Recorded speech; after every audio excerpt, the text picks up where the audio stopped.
got a Wix 46207 air filter. There's my air filter holder there. Should just fit right in there like that. Put the top on.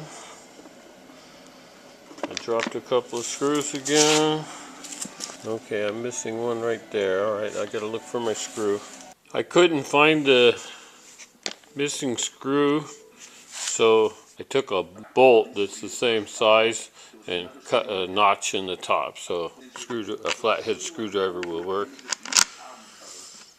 And just put those in. These don't need to be super tight. You don't even want them tight because you need to be able to get them off easy. That's my air filter holder. Also has the mass airflow sensor on there that I hope works alright. Okay, this thing goes right in here. Slide it down here. Slide that onto the intake pipe. Bolt hole right there, right there, right there. Get these bolts. And I'm going to just slide that in. Okay, I got that bolted in. What should I do next? Okay, here's my brake master cylinder. I cut out a new gasket to go on here. And let's install that.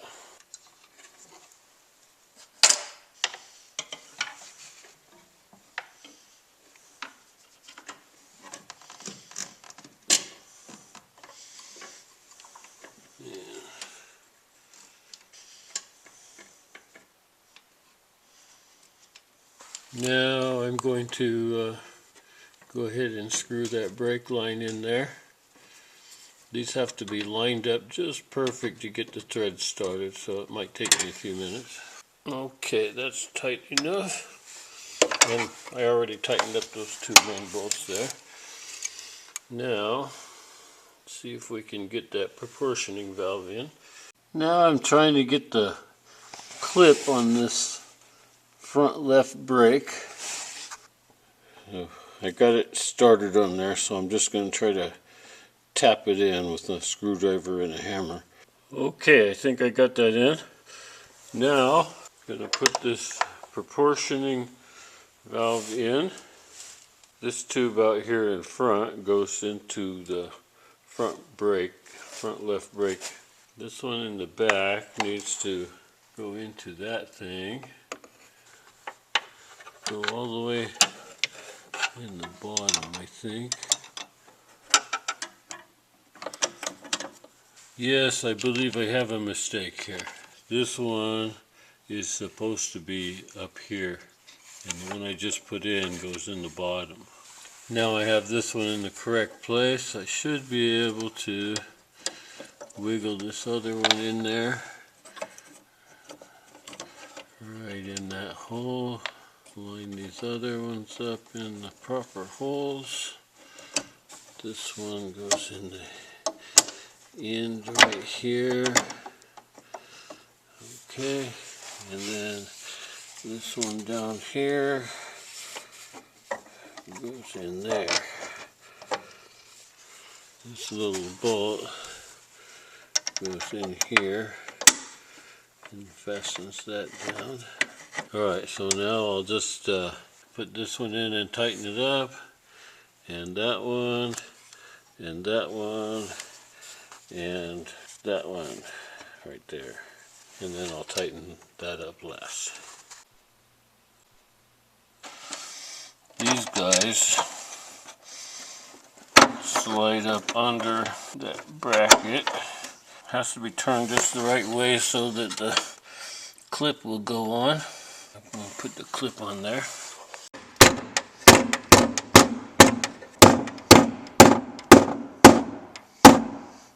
There, got it.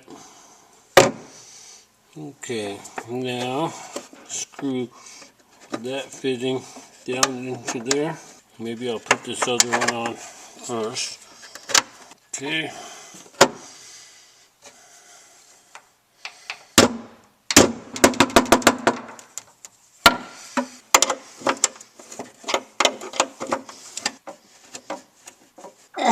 Okay, Those are hooked up. All right. I already hooked this one up. Okay, good. Yeah, good and tight. Okay. Don't want to overdo it, but make sure it's good and tight.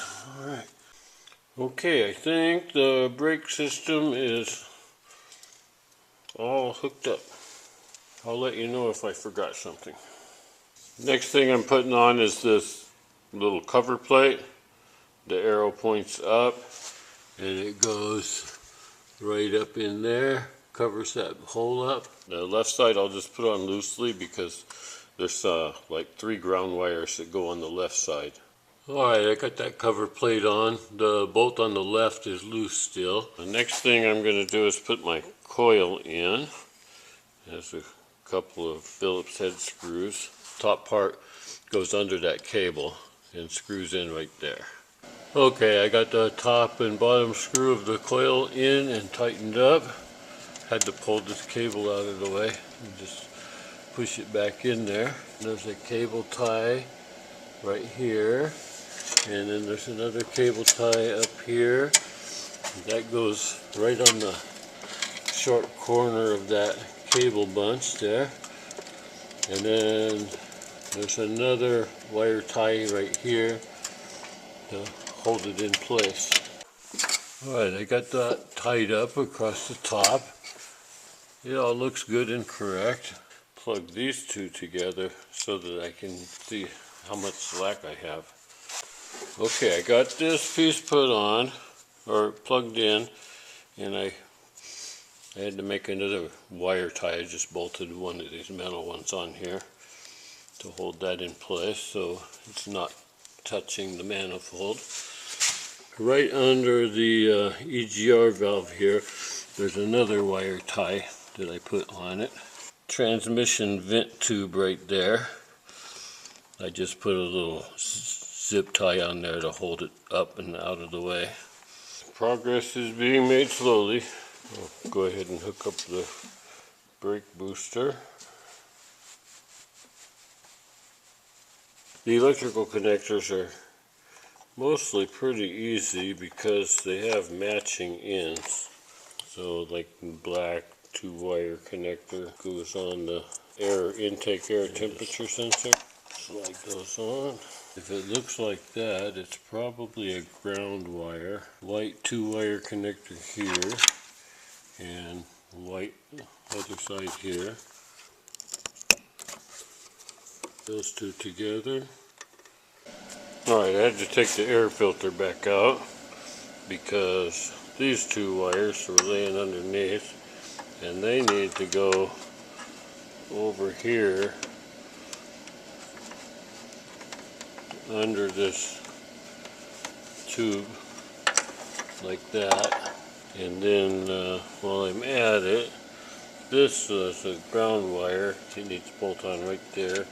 A little threaded bolt hole there. I just screwed that ground wire on with an old fender bolt. This ground wire, it goes on with this other ground wire on that bolt right there. I just found out by looking at my example car. These 2 wires that I just put in the right place under here. This one plugs into the airflow sensor. There we go. This one plugs into the temperature sensor here. This one, it looks just exactly like that one. Confusing, but it comes from up here under the window wiper motor. That actually does plug into the proportioning valve for the anti-lock brakes. There we go. I believe this one goes right here on the coil, and this one goes up on the top on the coil.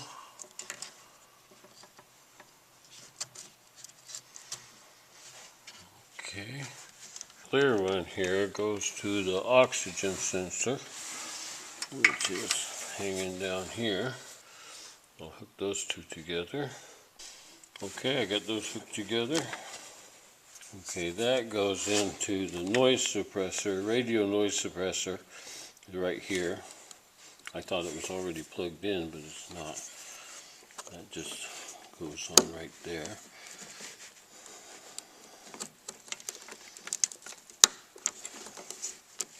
Let's see. I got that ground wire on. Now I'll just slide my coolant reservoir in place. There we go. We'll figure out what I did with the top of that. Okay, now this wire coming out of the front, very long. It goes to the oil pressure sensor right here. One blade. Okay, that's on. And then that goes, this wire ties. This wire tie over the top of the valve cover, and one more wire tie right here. It wraps over the top of the valve cover, wire tie, and then back to the oil pressure sensor. This one goes to the back of the alternator. 3 wire plug there.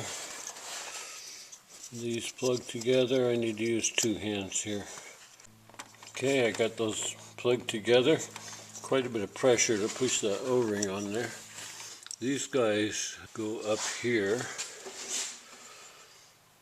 They're color coded, so the bluish one goes in the bluish one. There we go. Black one to the black one. It didn't click, but I think it's all the way on. Now I got these 2. This one has to go on there. I need to bring this wire over the top of that bracket. So I need to disconnect that, bring it over the top and reconnect it so that I can reach with this one.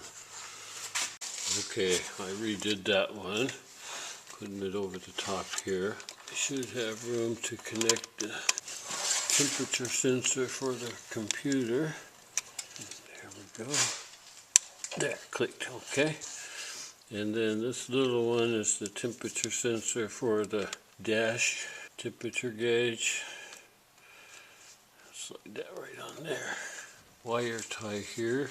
Then I can put the wire wrap, twist that to hold them all together. All looks good. I should have a wire underneath. Here it is. This goes to the starter motor in a hard to reach spot. I got it started, but not all the way.